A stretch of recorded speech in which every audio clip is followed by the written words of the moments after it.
Good morning students. आज हम लोग प्रश्नावली एक की एक्सरसाइज 1.1 का बचा हुआ क्वेश्चन पढ़ेंगे। इसके पहले वाली वीडियो में हमने आप लोगों को क्वेश्चन नंबर 3 तक बता दिया था। क्वेश्चन नंबर 4 मैंने आप लोगों के लिए छोड़ दिया था। तो चलते हैं, उस क्वेश्चन को भी हम कवर करते हैं। इसमें आपका फर्स्ट क्वेश्चन था, यहाँ पर लिख लेते हैं कि हम लोग, ये आपकी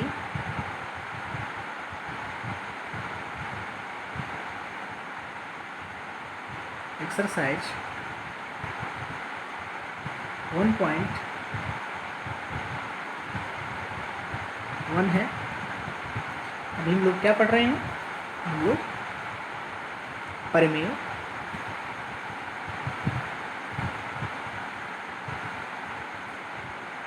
संख्याओं के बारे में पढ़ रहे हैं। परिमेय संख्या पर आधारित चैप्टर है ये। इसमें आपका फोर्थ क्वेश्चन था। फोर्थ क्वेश्चन का फर्स्ट करना क्या था? इसमें आपको सत्य अथवा असत्य बताना था और कारण के साथ बताना था। तो पहला क्वेश्चन इसमें क्या कह रहा है? फर्स्ट क्वेश्चन है कि प्रत्येक प्राकृत संख्या एक पूर्ण संख्या होती है। फर्स्ट लाइन है कि प्रत्येक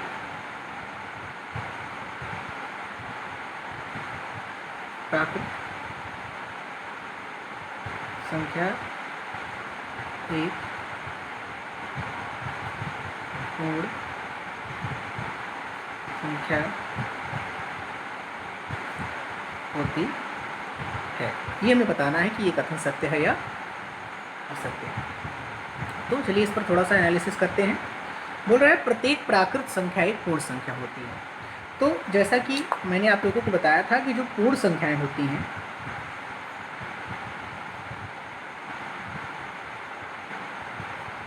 वो कहाँ से कहाँ तक होती है? वो शून्य से लेकर के धन अनंत तक होती है। कहाँ से? शून्य से लेकर धन अनंत तक। तो पूर्ण संख्या 0 से लेकर के और धन अनंत तक होती है। इतनी बात हम लोगों ने समझ ली।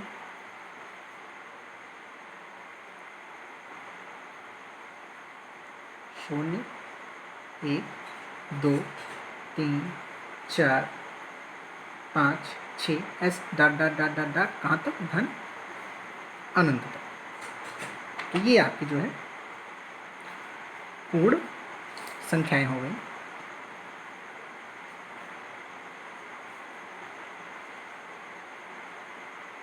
ध्यान से समझिएगा और अगर अच्छा लगे तो चैनल को लाइक, शेयर और सब्सक्राइब जरूर कीजिएगा। पूर्ण संख्याएं। अब इसके आगे चलते हैं। प्राकृतिक संख्या। कोई जल्दी नहीं, आराम से हम लोग सीखेंगे।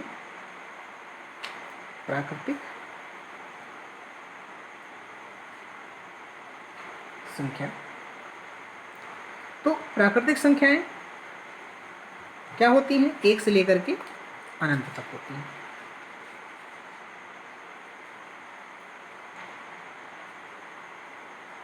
एक से लेकर अनंत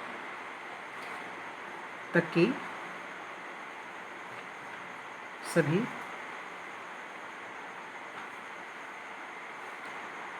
संख्याएं, 1 से लेकर के अनंत तक की सभी संख्याएं आपकी प्राकृतिक संख्याएं होती हैं।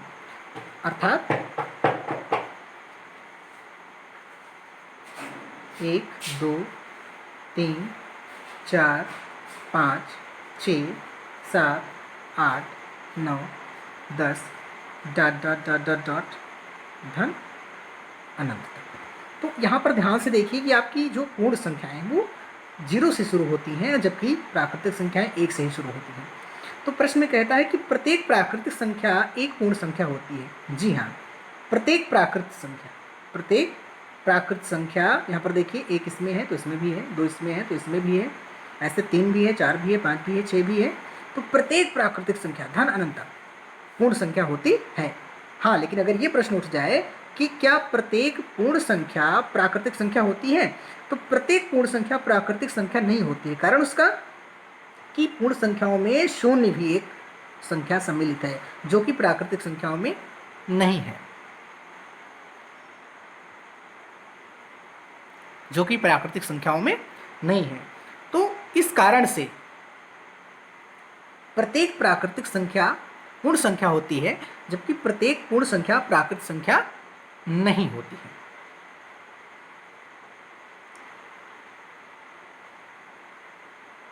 नेक्स्ट, तो इसमें हम क्या बोल सकते हैं कि ये कथन सत्य है। इसको हम क्या कह सकते हैं? ये कथन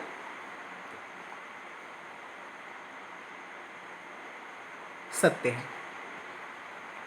ओके,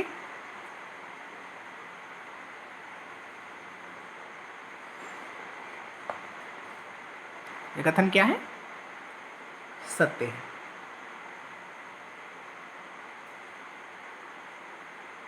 चलिए आगे चलते हैं। दूसरा कथन है कि प्रत्येक पूर्णांक एक पूर्ण संख्या होती है। प्रत्येक पूर्णांक एक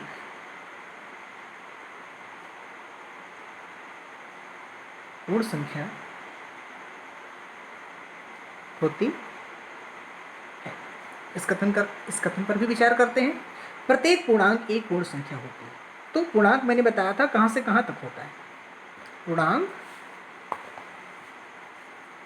ऋण अनंत, कहां से? ऋण अनंत से लेकर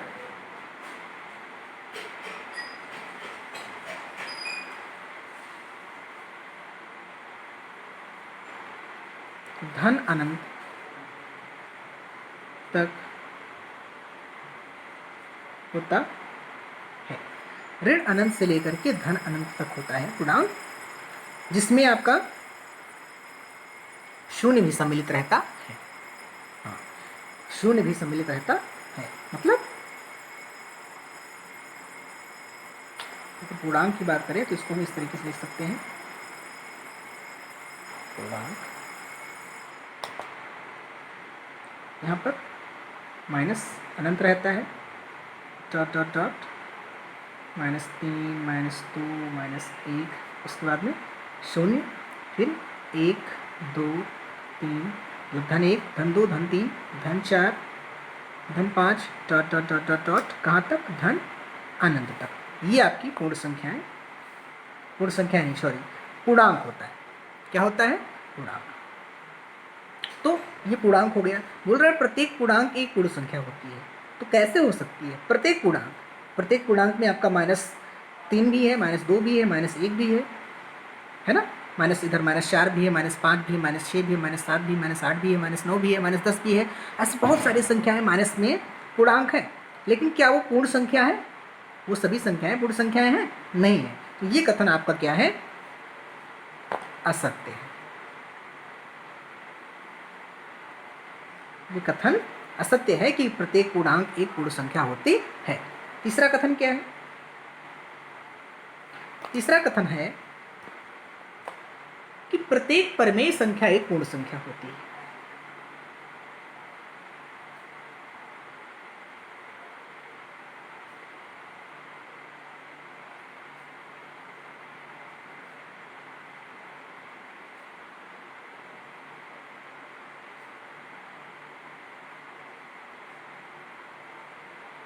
प्रत्येक परिमेय संख्या एक पूर्ण संख्या होती है।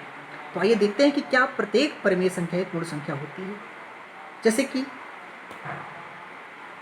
1/2 ले लिया, इसकी वैल्यू क्या होगी? 0.5। 3/6 ले लिया तो इसकी वैल्यू भी क्या होगी? 0.5 बोल रहा है प्रत्येक परिमेय संख्या एक पूर्ण संख्या होती है। पूर्ण संख्याओं में क्या क्या आता है? 0 आता है, 1 आता है, 2 आता है, 3 आता है, 4 आता है, 5 आता है, 6 आता है, 7 आता है, 8 आता है। ऐसे बहुत सारी संख्याएं कहाँ तक? अनंत तक आती हैं। जबकि 0.5 उनमें कहीं नहीं है। और 1/2 या 0.5 क्या है? एक प्राकृत एक परिमेय संख्या ही है, जबकि ये पूर्ण संख्याओं के अंतर्गत नहीं आता। पूर्ण संख्या आपकी क्या होती है? तो 0, 1, 2, 3, 4, 5 dot dot dot dot dot कहाँ तक? धन अनंत तक होती है। और परिमेय संख्याएं प्रत्येक पूर्ण संख्या के अंतर्गत अनंत परिमेय संख्याएं होती हैं। इनके बीच में मान लीजिए 1 और 2 के बीच में बहुत सारी परिमेय संख्याएं, 2 और 3 के बीच में बहुत सारी परिमेय संख्याएं, लेकिन प्रत्येक परिमेय संख्या पूर्ण संख्या नहीं हो सकती। हाँ, कुछ परिमेय संख्याएं पूर्ण संख्याएं हो सकती हैं। जैसे मान लो मैंने ले लिया 4/2, तो 2 1 कम 2, 2 दूनी 4, क्या आया? 2। तो 2 एक परिमेय संख्या भी है और 2 एक पूर्ण संख्या भी है। तो अतः जबकि 0.5 नहीं, तो इससे हम इस निष्कर्ष पर पहुंचते हैं कि प्रत्येक परिमेय संख्या एक पूर्ण संख्या नहीं होती है। तो ये कथन आपका क्या है? ये कथन आपका असत्य है। तो ये तो आपका जो है प्रश्नावली 1.1 का क्या था? शेष, जो मैंने आप लोगों को होमवर्क दिया था उसका ये आंसर रहा। अब हम लोग चलते हैं अपनी अगली एक्सरसाइज पर। एक्सरसाइज 1.2। चलिए यहाँ से स्टार्ट करते हैं। एक्सरसाइज, लेकिन उसके पहले एक्सरसाइज को पढ़ाने से पहले, एक्सरसाइज 1.2 को पढ़ाने से पहले उसके बारे में जानकारी हासिल कर लेना बहुत ही ज़रूरत है, बहुत ही ज़रूरी है। आप लोग अपनी बुक्स को ओपन कर लीजिए। तो उसमें आप देखेंगे 1.2 डाल के लिखा हुआ अनुच्छेद 1.2 अपरिमेय संख्याएं। तो क्या लिखा है कि पिछले अनुच्छेद में हमने यह देखा है कि संख्या रेखा पर ऐसी संख्याएं भी हो सकती हैं जो परिमेय संख्याएं नहीं हैं, जो परिमेय संख्याएं नहीं हैं। आप लोग अपनी पुस्तक में पढ़ रहे होंगे, चूंकि आप लोगों के पास किताब है तो वहाँ से आप खोल करके देखिए मैं क्या बोल रहा हूँ। तो इस अनुच्छेद में हम इन संख्याओं पर चर्चा करेंगे। अभी तक हमने जिन संख्याओं पर चर्चा की है वो P/Q के रूप की ही रहे हैं, जहाँ P और Q पूर्णांक है और Q बराबर 0 नहीं है। चलिए हम पुस्तक ओपन करके इसको देख लेते हैं। सब लोग क्या पढ़ रहे थे? परिमेय संख्याएं पढ़ रहे थे। अब यहाँ से हम लोग अपरिमेय संख्याओं को देखेंगे। तो देखते हैं फिर आगे कैसे क्या हो रहा है।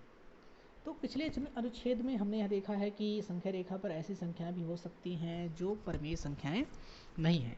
इस अनुच्छेद में अब हम इन संख्याओं पर चर्चा करेंगे।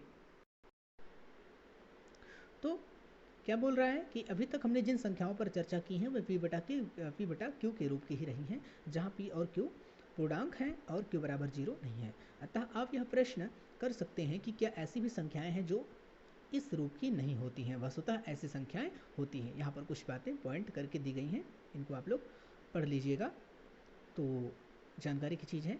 आगे देखते हैं। आइए अब इन संख्याओं की औपचारिक परिभाषा दें। संख्या s को, स्मॉल s को अपरिमेय संख्या इर्रेशनल नंबर कहा जाता है यदि इसी P/Q के रूप में न लिखा जा सकता हो, जहाँ P और Q पूर्णांक हैं और Q बराबर 0 नहीं है। आप यह जानते हैं कि अपरिमित रूप से अनेक परिमेय संख्याएं होती हैं। इसी प्रकार अपरिमेय संख्याएं भी अपरिमित रूप से अनेक होती हैं। इनके कुछ उदाहरण यहाँ पर दिए गए हैं, जैसे कि √2, √3, √15, पाई। जी हाँ, पाई भी एक अपरिमेय संख्या ही है। हालांकि इसका जो मान होता है, इसकी जो वैल्यू होती है 22/7, वो जो है अपरिमेय नहीं होता, वो परिमेय संख्या होती है। लेकिन ये क्या है? अपरिमेय है। 0.10, 1110, 1110, 11110 डॉट डॉट डॉट अन्य प्रकार की संख्याएं दी गई हैं। आपको याद होगा कि जब कभी हम प्रतीक अंडर रूट का प्रयोग करते हैं तब हम यह मानकर चलते हैं कि यह संख्या का धनात्मक वर्गमूल है, अतः √4 बराबर 2 है। यद्यपि 2 और -2 दोनों ही संख्या 4 के वर्गमूल हैं। क्या बोल रहा है?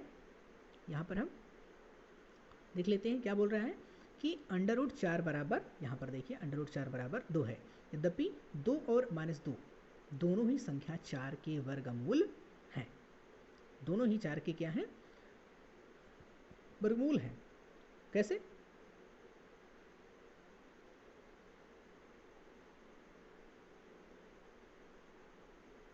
कैसे? इसको हम जो है थोड़ा कॉपी में लिख करके बताते हैं।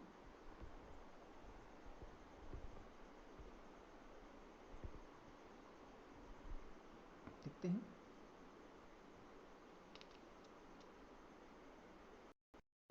तो आइए यहाँ पर देखते हैं कि किस प्रकार से अंडर रूट 4 का वर्गमूल +2 और -2 दोनों होता है। यहाँ पर देखिए अंडर रूट 4 का मतलब क्या हुआ? अंडर रूट 4 का मतलब हुआ कि 4 का वर्गमूल निकालो, और वर्गमूल का मतलब होता है कि 4 के लिए आपको ऐसी संख्या ढूंढनी है कि उसको उसी संख्या से गुणा किया जाए तो 4 आपको क्या हो जाए? प्राप्त हो जाए। तो वो संख्या क्या है? धन 2। धन 2 को अगर हम धन 2 से गुणा करते हैं तो 4 प्राप्त होता है, लेकिन -2 को भी -2 से गुणा किया जाए तब भी 4 प्राप्त हो जाता है। तो इस वजह से अंडर रूट 4 का वर्गमूल धन 2 भी होता है और -2 भी होता है। तो यहाँ से आप लोगों ने ये बात समझ ली कि किस तरीके से अंडर रूट 4 का वर्गमूल 2 और -2 दोनों होता है। ऊपर दी गई कुछ अपरमेय संख्याओं के बारे में आप जानते हैं, यहाँ से आप देख सकते हैं, जानते हैं। उदाहरण के लिए ऊपर दिए गए अनेक वर्गमूलों और संख्या पाई से आप परिचित हो चुके हैं। पाइथागोरस के अनुयायियों ने यह सिद्ध किया है कि अंडर रूट 2 एक अपरमेय संख्या है। बाद में 425 ईसा पूर्व के आसपास साइरीन की थियोडोरस ने यह दर्शाया था कि under root 3, under root 5, under root 6, under root 7, under root 10, under root 11, under root 12, under root 13, under root 14, under root 15 और अंडर रूट 17 भी अपरमेय संख्याएं हैं। तो under root 2, under root 3, under root 5 आदि की अपरिमेयता इरेशनलिटी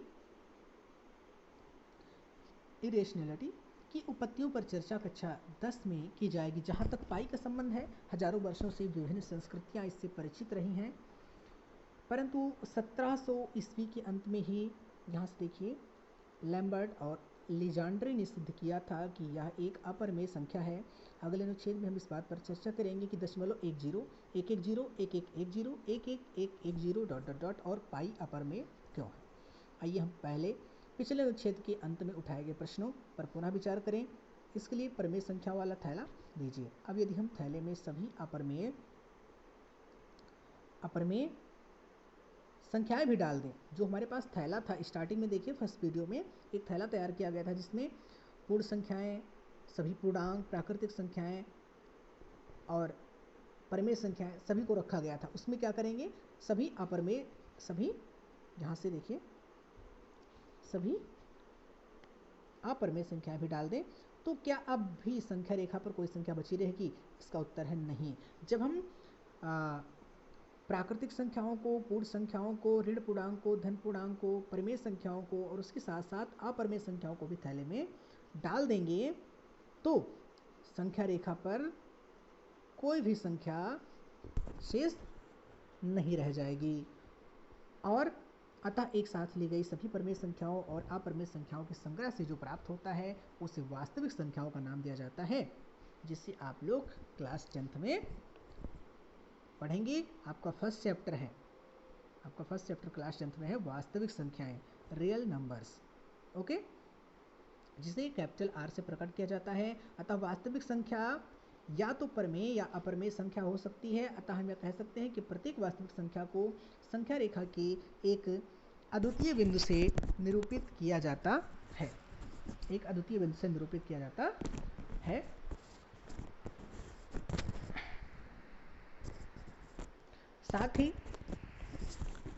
साथ ही संख्या रेखा का प्रत्येक बिंदु एक अद्वितीय वास्तविक संख्या को निरूपित करता है। यही कारण है कि संख्या रेखा को वास्तविक संख्या रेखा यानी कि रियल नंबर लाइन कहा जाता है। यहाँ पर कुछ बातें आपको बताई गई हैं कि 1870 में 2 जर्मन गणितज्ञ कैंटर और डेडेकिंड ने इसे भिन्न भिन्न विधियों से सिद्ध किया था। इन्होंने यह दिखाया था कि प्रत्येक वास्तविक संख्या की संगत वास्तविक संख्या रेखा पर एक बिंदु होता है और संख्या रेखा के प्रत्येक बिंदु की संगत एक अद्वितीय वास्तविक संख्या होती है। वो सारी बातें हैं।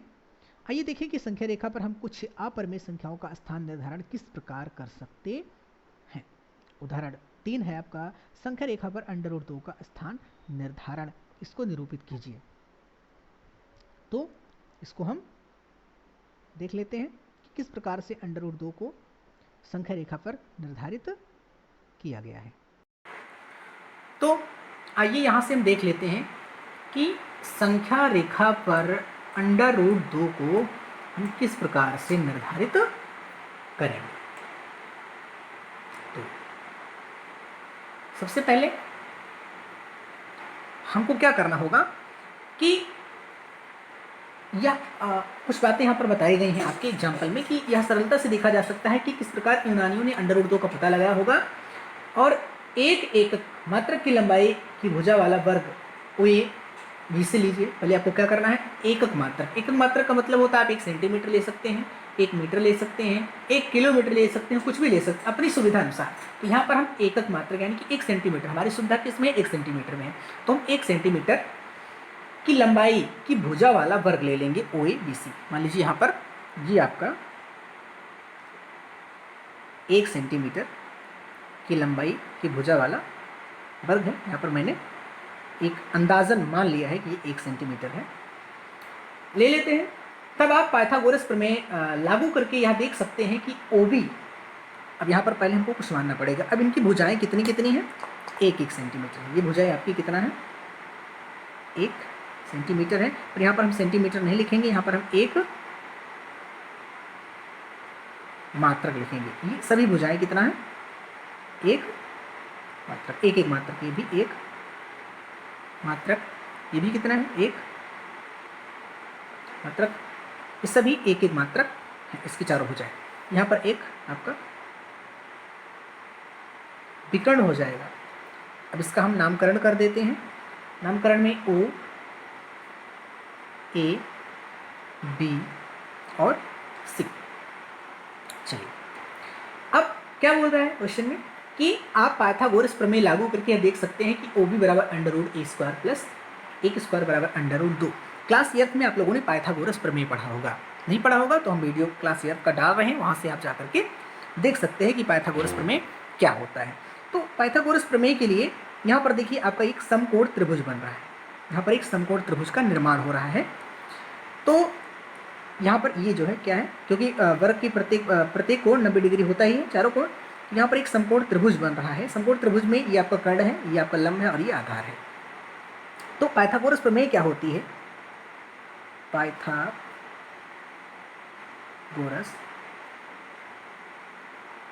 प्रमेय क्या होता है, पाइथागोरस प्रमेय होता है कर्ण का वर्ग बराबर आधार का वर्ग प्लस लंब का वर्ग। तो यहाँ पर कर्ण आपका क्या है, OB का वर्ग बराबर आधार आपका कितना है, 1 मात्रक ना, तो यहाँ पर 1 ले लिया गया, प्लस लंब आपका कितना है, 1 मात्रक, वो भी 1 ले लिया गया, उसका वर्ग। तो OB बराबर क्या हो जाएगा, जब अंडर रूट को पक्षांतर किया जाता है, सॉरी जब वर्ग को पक्षांतर किया जाता है तो वो दूसरी तरफ जाकर के क्या बन जाता है, अंडर रूट बन जाता है। यहाँ पर क्या लिखा है, 1 स्क्वायर प्लस 1 स्क्वायर, तो क्या हो जाएगा, अंडर रूट 1 एकन्नम 1, 1 एकन्नम 1, अंडर रूट 2। यहाँ से आपको OB क्या प्राप्त होता है, आपकी पुस्तक में दिया गया है, डायरेक्ट वहाँ पर दे दिए हैं कि OB आपका क्या प्राप्त होता है, अंडर रूट 2।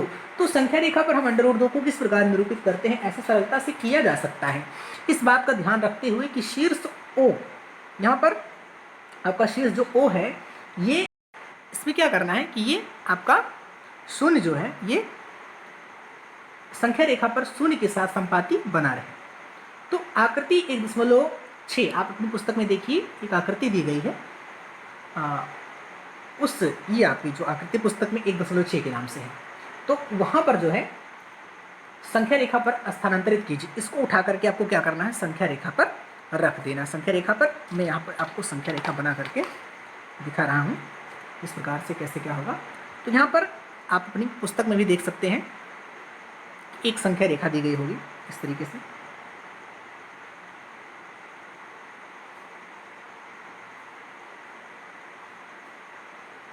इस तरीके से एक संख्या रेखा दी गई है। इस संख्या रेखा पर यहाँ पर आपका शून्य है, उसके बाद में शून्य के बाद में 1, फिर 2, फिर 3, ऐसे 1, 2, 3, 1 सेंटीमीटर की दूरी पर संख्याएं लिखी हैं। ऐसे आप 4 तक 5 तक बढ़ा सकते हैं। इधर आपका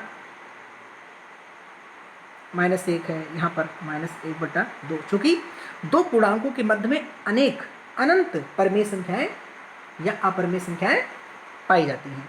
चूँकि जो आपकी वास्तविक संख्याएं बनती हैं वो परमेय और अपरमेय संख्याओं को मिला करके ही बनती हैं। तो अब क्या करिए, ये जो आपका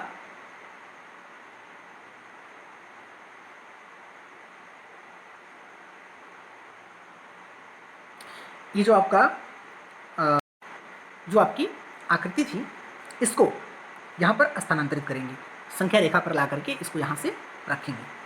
तो और ये भी ध्यान रखना है कि जो आपका शून्य, ये ओ है, ये शून्य के संपाती बना रहे, यानी कि ये ओ इस शून्य के ऊपर ही आए। तो इसको उठा करके यहाँ पर रखते हैं। मान लीजिए मैंने आकृति को उठा करके यहाँ पे रख दिया, ये आपकी आकृति मैंने उठा करके यहाँ से रख दी। तो यहाँ पर हम लोगों ने, यहाँ पर आप देख सकते हैं, यहाँ पर हम लोगों ने इसका मान कितना निकाला था, √2। तो ये जो भुजा है ये कितनी है, √2। ये एक मात्रक है, ये भी कितना है, एक मात्रक है। चलिए अब यहाँ से कुछ बातें ध्यान देने योग्य बातें हैं, आप लोग बहुत ही ध्यान से यहाँ पर देखिए। करना क्या है कि ये तो आपकी यहाँ से यहाँ तक की दूरी कितनी हो गई है, √2। इसमें करना क्या है, आपको मालूम है कि यहाँ से यहाँ तक की दूरी कितना है, √2। ये आपका O है, यहाँ पर क्या था, A था, O, A, B और C, ये सभी एक एक मात्रक, इंग्लिश में 1 यूनिट, 1 यूनिट, ऐसे है। करना क्या है, आपको प्रकार ले लेना है ना। प्रकार आप जानते हैं ना, प्रकार की एक सिरे को यहाँ O पर रखना है, O पॉइंट पर रखना है, इस पॉइंट पर, यहाँ पर रखना है, और दूसरे सिरे को इस पॉइंट पर रखना है, यहाँ पर देखिए, दूसरे सिरे को इस पॉइंट पर, पहले सिरे को इस पॉइंट पर, पेंसिल वाले सिरे को इस पॉइंट पर, और उसको इतनी दूरी लेकर के क्या करना है, ऐसे धीरे धीरे घुमा देना है। तो आपको कुछ इस प्रकार की आकृति यहाँ पर मिल जाएगी। यहाँ तो ये जो आपको पॉइंट मिला, ये वाला पॉइंट, यही आपका यहाँ से लेकर के यहाँ तक इसकी दूरी हो जाएगी, √2 की दूरी हो जाएगी। अर्थात ये कहा जा सकता है कि यहाँ से और यहाँ तक की दूरी, यहाँ से और यहाँ तक की दूरी क्या है, √2। यहाँ तक की दूरी, यहाँ तक की दूरी, इसको सॉरी ये नहीं, P बोलते हैं, क्या बोलते हैं, ये तो यहाँ पर लिखा है P। तो यहाँ से यहाँ तक की दूरी क्या हो गई आपकी, √2 हो गई। तो इस प्रकार से √2 को संख्या रेखा पर किस प्रकार से स्थापित किया गया आप लोगों ने देखा। अब इसके बाद जो है वास्तविक संख्या रेखा पर √3 का स्थान निर्धारण कीजिए। ये अगला उदाहरण आपका है। तो चूंकि मैं उदाहरण क्यों बता रहा हूँ, क्योंकि उदाहरण एग्जाम्पल जानना बहुत ही जरूरी होता है। अगर आपने एग्जाम्पल को अच्छे ढंग से पढ़ लिया तो एक्सरसाइज आपके लिए एकदम समझ लो हलवा हो जाएगी। ठीक है, इसलिए एग्जाम्पल बहुत ही जरूरी है। थोड़ा सा बोरिंग जरूर लग रहा होगा पर ये बहुत ही जरूरी होता है, आप लोग जानिए। तो आपका जो चौथा उदाहरण है एग्जाम्पल 4, वो कहता है पुस्तक में, आप लोग देखिए कि वास्तविक संख्या रेखा पर √3 का स्थान निर्धारण कीजिए। आइए हम जो हमने पहले आकृति ली थी, हमारी पहली आकृति किस तरीके से, इस तरीके से थी, है ना। उसमें यहाँ पर एक विकर्ण बना हुआ था और ये आपका 1 unit O, A, B, C, ये आपका √2 आया था। ये एक था, ये भी एक कितना था, 1 यूनिट था, माने कि एक मात्रक था। तो इसको लेने के पश्चात हम क्या करेंगे, √2 तो हमारे पास है, हमको √3 चाहिए। हम करेंगे क्या, थोड़ा प्रकार और पेंसिल की यहाँ पर आवश्यकता पड़ेगी। आप लोग ध्यान से समझिए कैसे यहाँ पर हमको √3 प्राप्त करना है, ये बड़ा ही महत्वपूर्ण होता है। तो करना क्या है कि ये जो आप √2 देख रहे हैं ना, √2 देख रहे हैं ना, इस पर आपको 90 डिग्री का कोण बनाना है। 90 डिग्री के कोण बनाएंगे आप तो यहाँ पर कुछ इस प्रकार से आपको एक लाइन प्राप्त होगी। 90 डिग्री का कोण कैसे बनाएंगे? पहली क्लास में आप लोग पढ़ चुके हैं 8th में 7th में कि प्रकार की सहायता से एक चाप लगाते हैं और फिर उस चाप की दूरी से ही वो चाप इस लाइन को जहाँ पर काटता है वहाँ से फिर एक चाप लगाते हैं, फिर दोबारा 3-4 ऐसे करके, है ना। मालूम होगा आप लोगों को कैसे क्या करते हैं। अगर नहीं मालूम होगा तो हम जो है इसके ऊपर एक वीडियो बना देंगे कि प्रकार और पेंसिल की सहायता से कोण कैसे बनाया जाए, तो वहाँ से आप लोग देख लीजिएगा। फिलहाल मुझे जहाँ तक उम्मीद है कि आप लोगों को ये बातें पता होंगी कि कैसे जो है चाप लगाया जाता है। तो यहाँ पर आप, या अगर आप नहीं लगा सकते हैं तो आप चांदी की सहायता से यहाँ पर 90 डिग्री का कोण बना लीजिए। ये ध्यान रखिए कि ये जो आपकी लाइन है ये 1 यूनिट ही होनी चाहिए, 1 यूनिट। ये आप जो है 1 यूनिट होनी चाहिए। इसको आप आराम से वीडियो को रोक रोक करके कीजिएगा। तो ये आपकी कितना 1 यूनिट ही होनी चाहिए। तो यहाँ पर आपने एक लाइन खींच ली, अब ये 1 यूनिट है। अब आपको करना है क्या कि यहाँ से यहाँ तक मिला देना है। यहाँ से यहाँ तक क्या करना है, ये यहाँ से यहाँ को मिला देना है। ये आपने मिला दिया। अब यहाँ पर देखिए एक जो है समकोण त्रिभुज की रचना हो गई। यहाँ पर आप पाइथागोरस प्रमेय का इस्तेमाल कर सकते हैं। तो पाइथागोरस प्रमेय से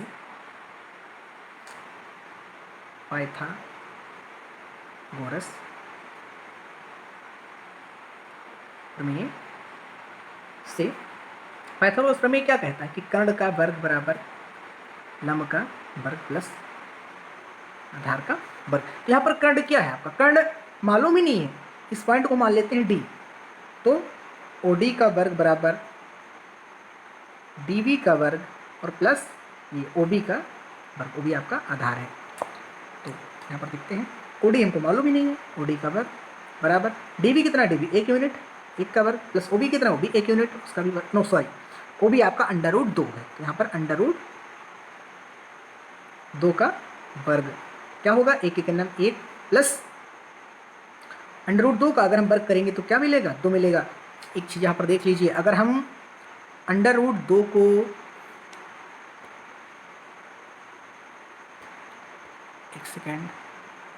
√2 को √2 से गुणा करें तो 2 प्राप्त होगा। √3 को √3 से गुणा करें तो 3 प्राप्त होगा। √4 को √4 से गुणा करें तो 4 प्राप्त होगा। ये बातें आप ध्यान रखिए कि अगर अंडर में सेम नंबर है तो उसको गुणा करने पर अंडर हट जाता है। क्यों हट जाता है, इसका भी कारण होता है। चलिए जल्दी से आपको उसको बता देते हैं क्यों हट जाता है। तो √4 का मतलब क्या होता है, इसका मतलब होता है 4 की घात 1/2 गुणे 4 की घात 1/2। तो गुणा में आधार समान होने पर घातें जुड़ जाती हैं, तो 4 की घात क्या हो जाएगा 1/2 प्लस 1/2। 4 की घात 1/2 1/2 तो आधा कितना होता है, 1 होता है। 4 की घात 1 का मतलब क्या होता है, 4 होता है। इस वजह से अंडर हट जाता है। हमारे ख्याल से ये बातें आपको समझ में आ गई होंगी कि कैसे क्या होता है। तो अब फिर हम अपने काम पर चलते हैं। तो यहाँ से हमको क्या हुआ कि 1 2 और 1 कितना हो गया, 3 हो गया। ओडी का वर्ग, यहाँ पर ओडी बराबर क्या हो जाएगा, मैंने बताया था स्क्वायर को पक्षांतर करते हैं तो क्या बन जाता है, अंडर रूट बन जाता है, √3। यहाँ से हमको √3 प्राप्त हो गया। तो अब हमको मालूम चल गया कि ये जो आपका ये ओ से लेकर के डी तक की लाइन, यहाँ पर देख रहे हैं ना, ओ से लेकर के और ये डी तक की लाइन, ये कितना है, √3।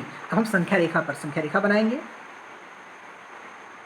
ये संख्या रेखा है, इस संख्या रेखा पर क्या करेंगे, इस आकृति को यहाँ पर स्थापित करेंगे। यहाँ पर हम जल्दी से एक संख्या रेखा बना देते हैं क्योंकि वीडियो बहुत ही लंबा हो रहा है।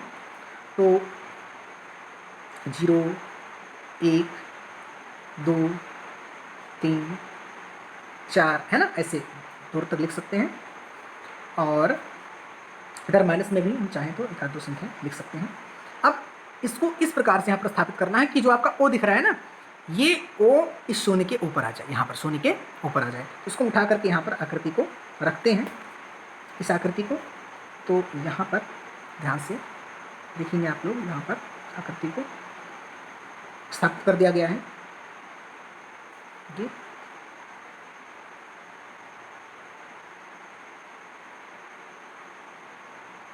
रख दिया गया है और ये यहाँ से मिली हुई है। लिख देते हैं, ये आपका कितना है, √3 है। ये आपका √2 था। ये एक मात्रक है, इसका नाम है DOABC और ये ये आपका अंडर रूट 3 है, दिख रहा होगा, ये अंडर रूट 3 है। इसको और थोड़ा स्पष्ट कर देते हैं कि क्या लिखा हुआ है, ये अंडर रूट 3।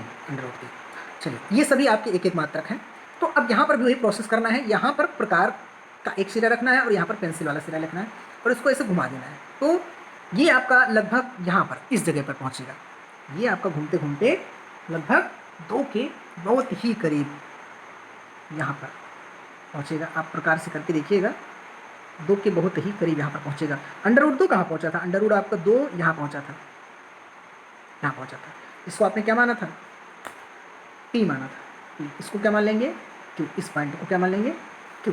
यहाँ पर पहुँचा। तो अब यहाँ से लेकर के और यहाँ तक की दूरी को हम क्या बोल सकते हैं? Under root 3। क्या बोल सकते हैं? Under root 3। तो ये जो है संख्या रेखा पर अंडर रूट 3 का स्थान निर्धारण हुआ। अगर संख्या रेखा पूछ ले कोई अंडर रूट 3 कहाँ है, तो आप तुरंत 2 सेकंड में बना करके इसको बता सकते हैं कि संख्या रेखा पर अंडर रूट 3 किस प्रकार से निर्धारित किया जाता है। तो आपकी पुस्तक में कुछ बातें लिखी गई हैं कि एक प्रकार की सहायता से O को केंद्र और OD को त्रिज्या मान करके एक चाप खींची जो संख्या रेखा को बिंदु Q पर काटता है। यहाँ पर बिंदु, ये आपका कौन सा बिंदु है? Q पर काटता है, तब Q अंडर रूट 3 के संगत, ये अंडर रूट 3 के संगत है। इसी प्रकार अंडर रूट n-1 का स्थान निर्धारण हो जाने के बाद आप अंडर रूट n का स्थान निर्धारण कर सकते हैं, जहां n एक धनात्मक पूर्णांक है। तो इस प्रकार हम लोगों ने देखा कि किस प्रकार से अंडर रूट 2, अंडर रूट 3 या अंडर रूट 4, अंडर रूट 4 का मतलब 2 ही होता है, अंडर रूट 5, अंडर रूट 6 को किस प्रकार से हम संख्या रेखा पर स्थापित कर सकते हैं। अब इसके बाद में आपकी एक्सरसाइज स्टार्ट होती है, एक्सरसाइज प्रश्नावली 1.2, जिसको हम नेक्स्ट वीडियो में समझेंगे। उसके पहले मैं चाहूँगा कि आप लोग स्वयं से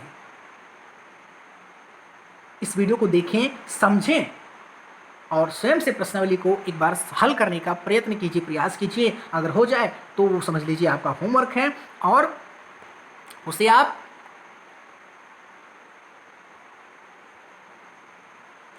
व्हाट्सएप ग्रुप पर सेंड करिए और उसे हम चेक करेंगे, देखेंगे, और अगर नहीं हो पाएगा तो नेक्स्ट वीडियो बनाएंगे, वहां से आप लोग इसको समझ सकेंगे, पढ़ सकेंगे। धन्यवाद।